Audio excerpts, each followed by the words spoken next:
down, but what they don't know, it's where I've been and who I am, all the ways I've grown. This isn't self-help, it's a full-on rebirth. Welcome to Girl Wake Up, the podcast for women who are done playing small, staying silent, or living by rules they never wrote. I'm Amy Polacco, journalist, divorce and life coach, and freedom warrior, and I'm here to help you take your power back. Because the system isn't going to save us. We need to save ourselves. So grab your coffee, your courage, and maybe a few curse words. It's time to wake up. Welcome to Girl Wake Up, everybody. I'm Amy Polacco, divorce coach and journalist. You know, one of the reasons I started coaching women is I made so many mistakes in 2 divorces, as some of you know already. So I'm on a mission to educate other women. There are so many things that are not in my divorce decree because my son was 4 when I got divorced. He's 17 now. He's a junior in high school. And divorced parents face unique situations, challenges, I will say, right, when it comes to their kids' college education. And that's why I'm so happy to have Vicki Vollweiler with me today. She's a college financial prep and college planning strategist. Welcome, Vicki, to Girl Wake Up. Thanks, Amy. Glad to be here.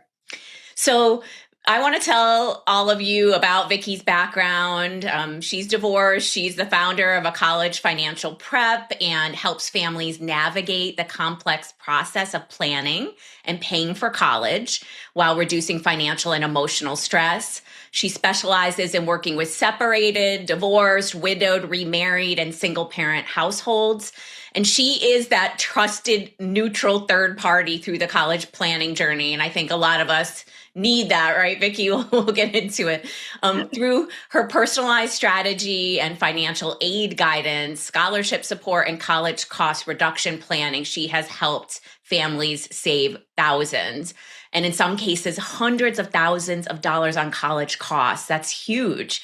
She's also the author of the book, College Planning for Divorced and Widowed Parents, and regularly speaks to parents and divorce professionals on these topics. So I am so excited to have you here personally because I have a junior in high school. We've talked about this, right? And I also think so many of my coaching clients are dealing with this. Or as I say to them, Vicki, right? Your kids could be 3 and 4, but you've really got to think about this. And sometimes I look at their agreements, even though I'm not an attorney, and say, whoa, we haven't talked about this, or this, right? Definitely. Do you see an increased awareness in divorced parents thinking, oh boy, I need help? Like it's a complex process. It's funny. I work a lot also with and speak a lot to, mediators and attorneys and financial professionals. And I think there is a lot of realization that there hasn't been enough put into divorce agreements. So I'm not sure if all of the parents are realizing it, but, I've certainly seen just the amount of referrals from professionals that, it's definitely something needed. Right. So why is college planning uniquely complicated for divorced or separated parents? A few reasons. Obviously, as opposed to one household, you now have your income and assets split between 2 households. There's less money typically to pay for college. And you have parents who weren't necessarily communicating so well to begin with.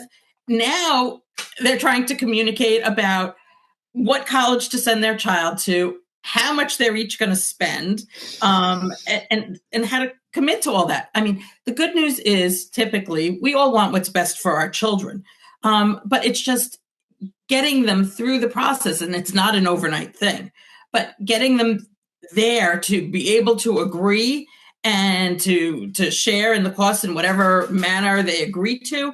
It's a hard thing. And, which parent is going to file FAFSA? We need to work through that. Are we going to use certain strategies to help minimize their costs? It's something that has to be spoken about. Absolutely. And go ahead. Sorry. And oftentimes, I'm divorced, you're divorced. How often do they want to hear from the other parent as to what they need to do? Never. Sometimes they need to, right. Sometimes they need to hear it from a neutral third party. Absolutely. Whether it's a doctor, it's a therapist, it's an attorney, like it's a judge in some cases. And I like what you said about, hopefully everyone cares about the child and puts their best interests first. That's what our court system is supposed to do. I've co-authored a book about that, written about that as a journalist, how that's not always the case. And obviously, I have a lot of clients who are dealing with high conflict personalities who don't always do that, right? So maybe working with someone like you almost as that neutral third party, I hate to say the word like shames them into sometimes like, you know what, I got to do the right thing. Like this is the adult thing to do, or I should cooperate. I should step up. Well, let me say this, sometimes, I'm certainly not ignorant to the fact that, there are some times where just one person steps out of the picture. It happens. And I'll still work with the other parent to, do the best thing to make sure that their child gets the education they deserve and that it's affordable and all that. So, ideally both parents are going to be involved, but it doesn't always happen. Right. So let's talk about, what are the biggest mistakes you see divorced parents make when it comes to college costs?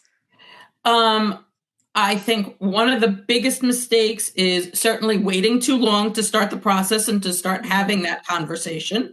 I'd say the conversation should start, if not 10th grade, certainly by 11th grade.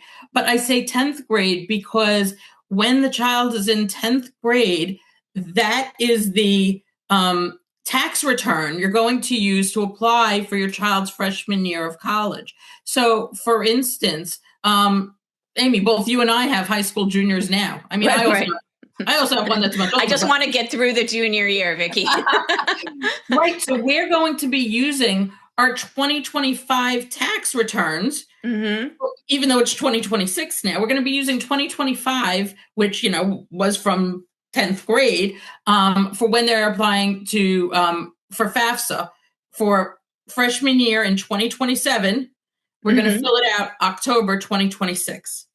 Right. And a lot of people don't realize that, right? And right. So 10th grade, I'll sit down with parents and start talking about their tax returns, maybe how to better position themselves, where assets may count more and where they may count less.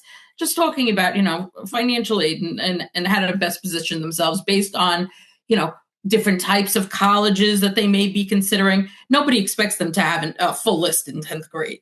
Right. But, let's talk about different types of schools and how it all impacts financial aid. Right.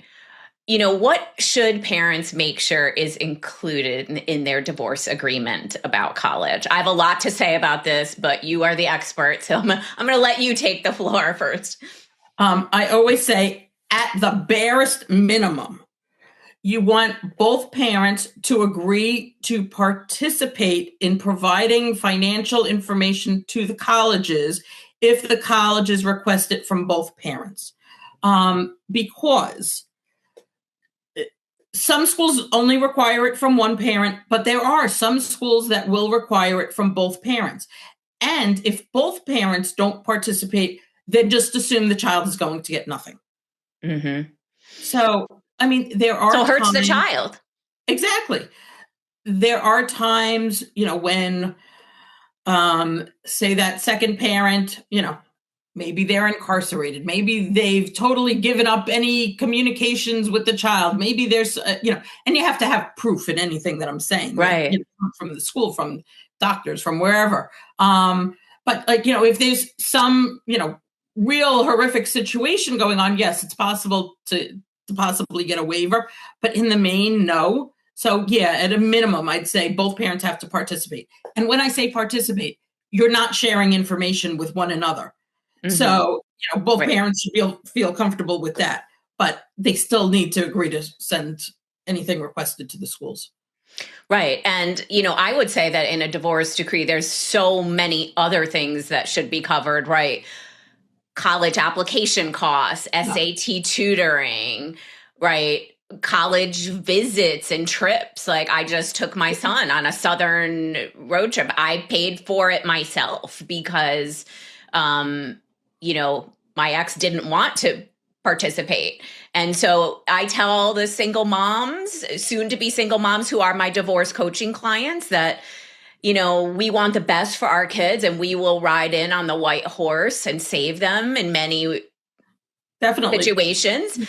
And that adds up, especially in today's economy and the cost of everything, including gas. My son was tabulating the gas on this trip and I said, just stop. Okay, stop writing it in the notes on your phone. I don't want to know anymore. Right. So I think all those little things add up, right, Vicki? And there are tons of those things. You know, so in addition to application fees and all the, you know, the SAT prep and tutors and, you know, the visiting costs like you were talking about, what about sororities and fraternities? You know, school is way more than just tuition and room and board. There's all the supplies and who's purchasing the stuff for the dorm room.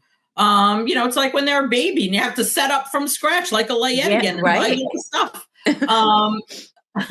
That's so true. All of these things are not usually factored into divorce decrees. And what I find, the mediator who helped my first husband and I, you know, the attitude was kind of like, oh, your son's 4 now. You'll figure it out later. That is the wrong attitude. This kumbaya, you guys will, by then you'll have this all figured out. Not the case. Not the case at all. I see this bite so many people in the you-know-what. They end up back in court. They end up in a stalemate. They end up paying, or their child can't go to their dream school that was so doable because the other parent won't cooperate. You know, and lots of times parents will say, oh, well, I'll just go back to court. And when are they doing this? Spring of senior year? They're going in the fall. You know, the bills come out in August. It's not realistic. You know, in terms of the college timeline, the kids are applying to colleges. So the Common App or, you know, the college's applications will typically open August 1st, you know, right before senior year. Financial aid applications open October 1st. Figure the kids are going to start getting their acceptances maybe December, January, February. March is when the schools will send out how much it will cost to attend their school. You know, assuming the child was accepted, that's when you find out the cost, sometime mid-March. By May 1st is when the student needs to commit. You need to put down tuition deposits and housing deposits. There's just not enough time in there to know from where the child is going, wants to go, how much it's going to cost, and then paying the bill to, in my opinion, to be able to go back to court. You know, or you're going to need to lay it out and assume the person's laying it out or taking out their own student loans to even be able to go back to court and know the results. Right.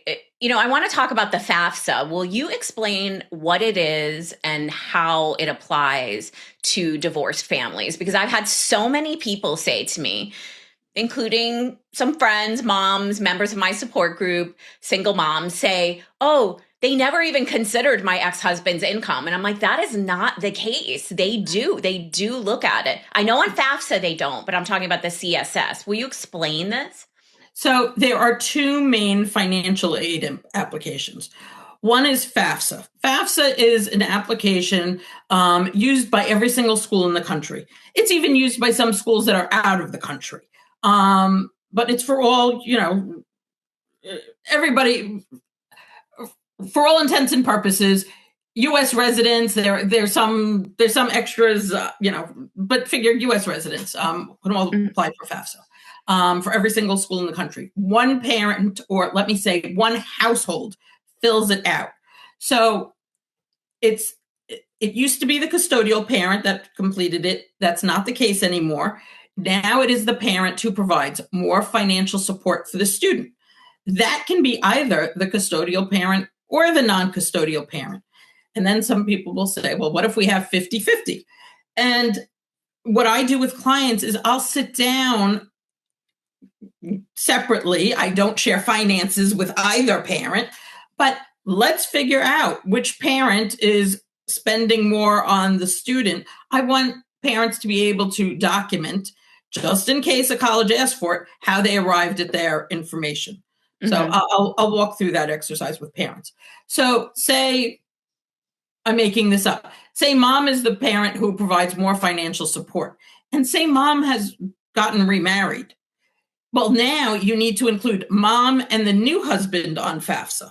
And similarly, if dad was the person who's supposed to complete FAFSA and he's remarried, that's also the case, that he'd have to report it. But there's also another application called the CSS profile. And it's used by about 300 schools in the country. Typically, it is the more well-known brand name schools that require it. Mostly private. There are a few public schools that require it too. But with a lot of those schools, they want both households to report their financial information. So that's why I was saying it's so important in an agreement for both parents to agree to participate. Because I'm just making this up. Here, let's talk about like Syracuse, BU, GW, any of the Ivies, so, those schools typically require the CSS profile. But if the child is applying there and one of the parents doesn't submit their CSS profile, then they're not going to get any financial aid. Right. And do they ever take into account that, okay, you have these incomes, right, but you're supporting two separate households, right? I mean, look at how expensive things are today: mortgage, rent, groceries, utilities, everything. So the schools don't care where you live. They don't care what your taxes are. They don't care if you have a lot of credit card debt. It's almost like, well, you have credit card debt. No one told you had to go out. I'm making this up. Yeah. No one told you had to go out and buy a new necklace. That was a decision you made. Or no one told you had to, buy a pair of sneakers for $100 for your child. It's a decision, So, I mean, I don't mean to make light of this at all. But yeah, sometimes they just don't care. If it's medical debt, they'll take it into consideration. But typically debt is not considered at all. As far as being divorced, each school uses their own formula. They're going to see that you're divorced. They're going to see two separate applications. Again, neither parent is sharing their information with one another. It's two separate applications that are sent to the school. And then, each school uses their own formula to determine how much aid they're going to award. And, it has always blown my mind that they take into account step parents, because what if the step parent has their own children and has no intention of contributing to your child's college education? Like, can you make that case for people who are in a blended family like that? I totally hear what you're saying. I totally agree with what you're saying. A lot of times they'll say, well, we just want to see the assets that are available in the household. Some schools don't even look at the other parent, even though the information is requested. That's why I said, like, every school uses their own formula. Typically, from what I've seen, they certainly count the step parent less. Okay. And could you explain, Vicki, to people, like I'm in Connecticut, we have the Yukon cap in a lot of divorce agreements. There's the SUNY cap in New York State. Will you explain what that is, why it's so common, and how it works?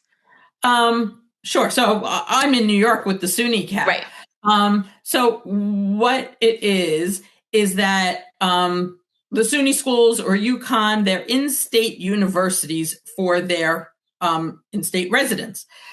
Typically, the in-state universities are less expensive than if a student decides to go out of state or to a private college. So the courts, and every single state is different, but in this case for New York and Yukon, the courts may say, okay, you're each responsible for your pro rata share up to a SUNY cap, meaning the tuition and room and board. Now, if your child really, really, really wants to go to, XYZ private school, and you may be willing to pay extra for it, that does not obligate your former spouse to pay extra for it. So you have to consider, are they willing to, work with you and your child? Or, you may need to think about, are you going to be able to make up the difference on your own if it's important enough to you that your child does have that opportunity to attend a different school? And everybody's feelings on this are different. Let me talk a little bit about Illinois for a second, just because it's another mode of thought. What I've seen them do is they expect each parent and student to pay for college a third, and a third. Now, that doesn't really work because students can take out federal student loans, but freshman year, it's up to $5,500. Sophomore year, $6,500, and junior and senior year, $7,500. That doesn't equal a third. Yes, they could go get a private loan, but then mom or dad has to be the cosigner. So it's still kind of going to fall on one of them. So when you have the opportunity, stay away from a third, and a third. Got it. That's interesting. And let's talk a little bit about student loans, because I know many parents, moms, who have taken out loans in their child's name, but they have the intention of making the payment. Could you explain, how difficult is it to get education loans for parents these days? I think there's a new cap on that, right? Yes. So I mentioned the student can get that $5,500 freshman year, $6,500 and $7,500 each year, junior and senior year.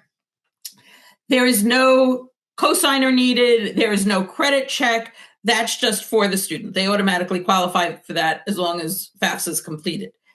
After that, though, there are typically a couple of options. One is the parents take out a federal loan called the Parent Plus loan, or there are private loans, and the private loans can either be in the parent's name or the child's name. But if it's in the child's name and they have no credit history, then they need a cosigner.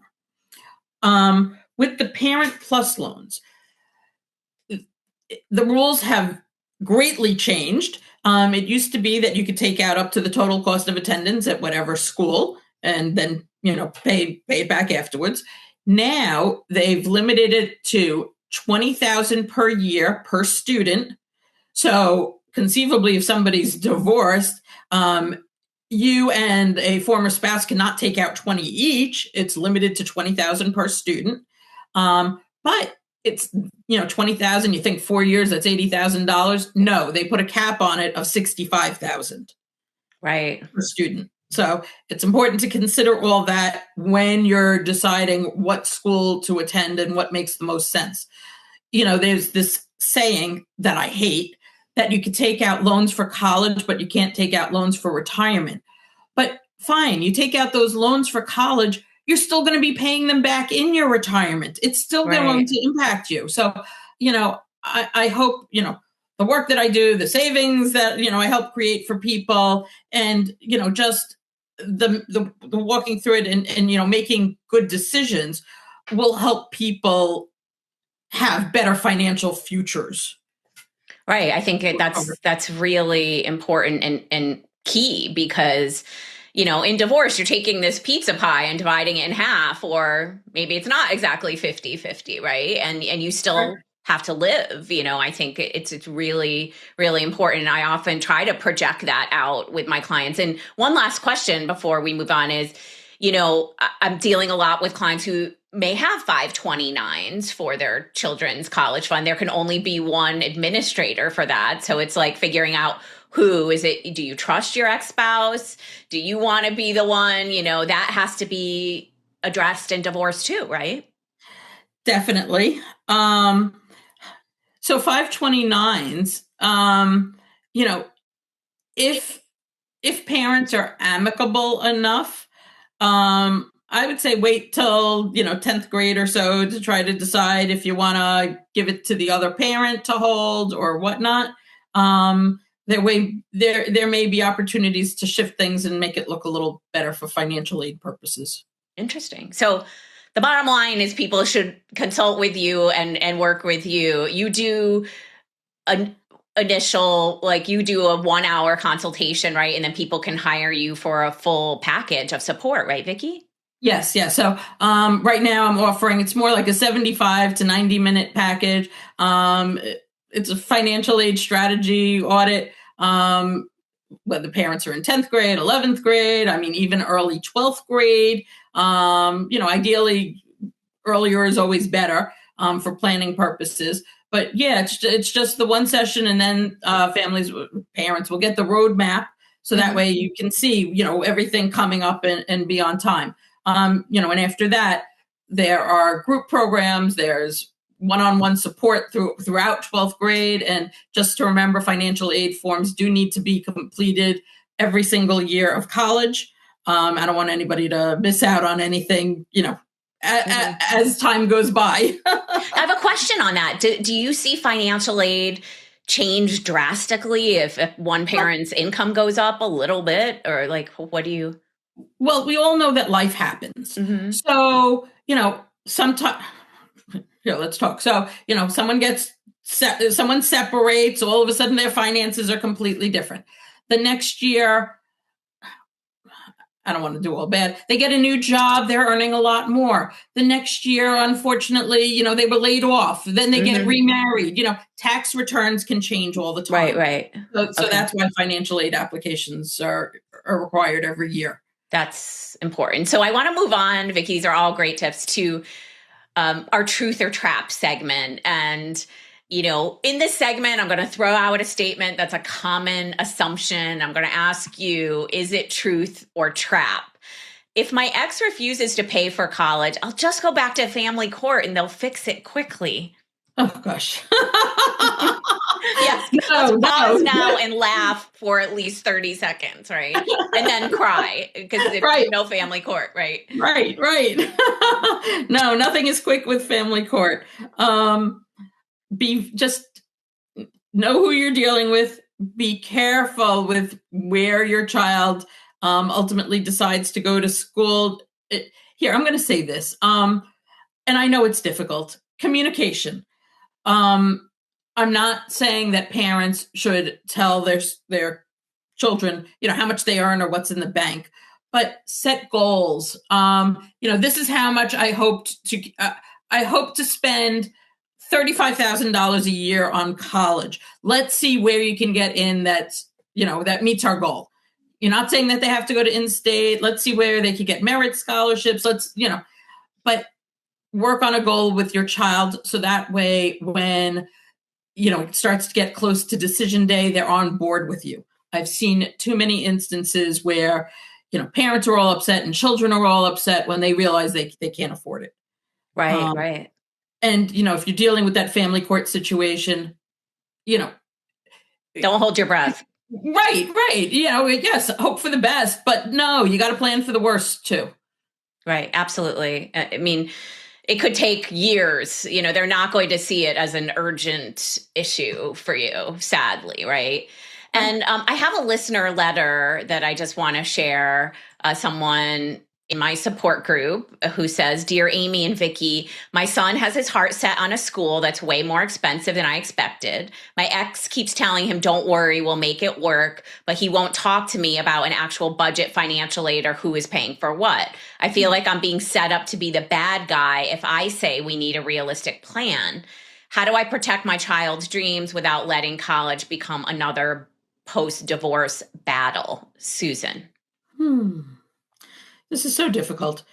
I'm not a therapist. I don't know if a therapist would agree with what I'm going to say. I would I'd want to get the parents and the child on board together.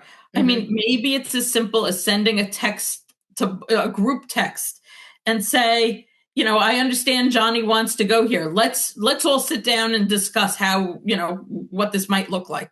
Yeah. But yeah, I would try to have a group conversation as opposed to each having their own separate conversations with the child. Right. I think it's important. And to your point earlier is that, these kids are becoming adults, right? Like my son's going to be 18 in a month. I can't believe it because he's old for his year. And, I think not that you want to share every little bit with them, but they have to learn how the world works. They have to learn about finances. They have to learn about making important decisions, right? Do I want the new car or do I want the vacation? Am I putting money away for savings? All of these things. Is this college degree, don't even get me started with AI these days, going to be a good return on investment, right? Well, definitely. That's what I was going to say. Like, consider what they may want to major in. Mm-hmm. And, does that major require a more expensive institution or, and trust me, I don't mean this negatively towards teachers, but like say your child wants to become a teacher. Can they get the same degree and the same license and earn the same amount by going to an in-state university? You need to think about that return on investment.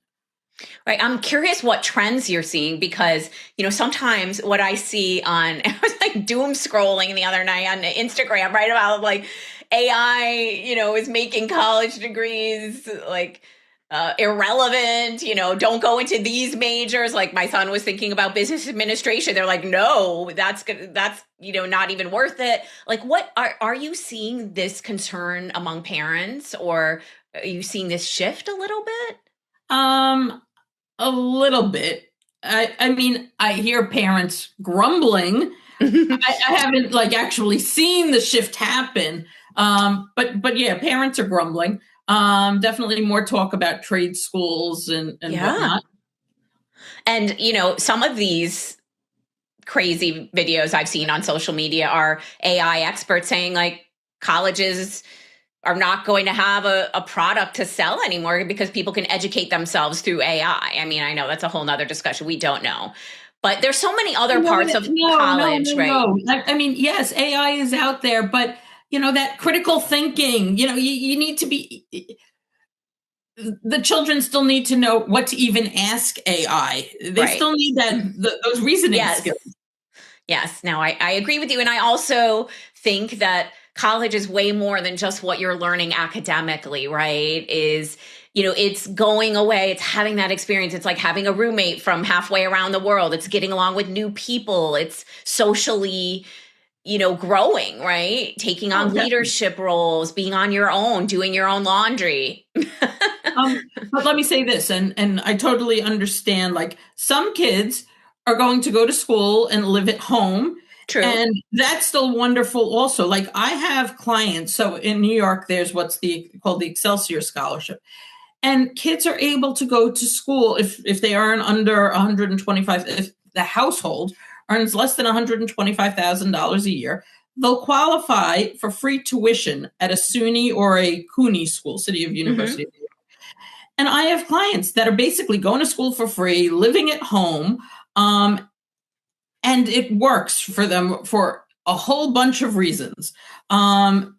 And I think it's a great opportunity. And I certainly wouldn't discount. Yeah, no, you're absolutely right. And my son and I have joked about, he's my only one. And, people have said they're worried. I'm worried about you, Amy, when Max goes, So we've joked about him living at home. I'm like, how about you just commute to Fordham or like somewhere else? You know what I mean? So yes, that's not out of the question. That's not out of the question.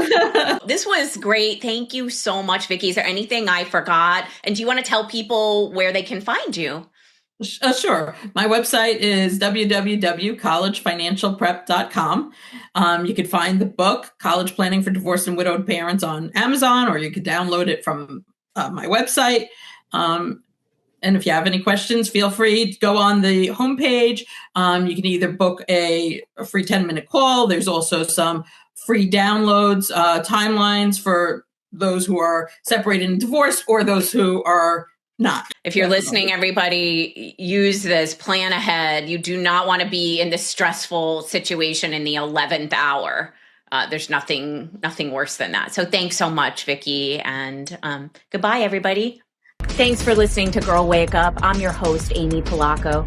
If this episode woke something up in you, don't let it fade. Share it with a friend who needs to hear it, leave a review, and keep this conversation going. Remember, no one's coming to save you, so she did.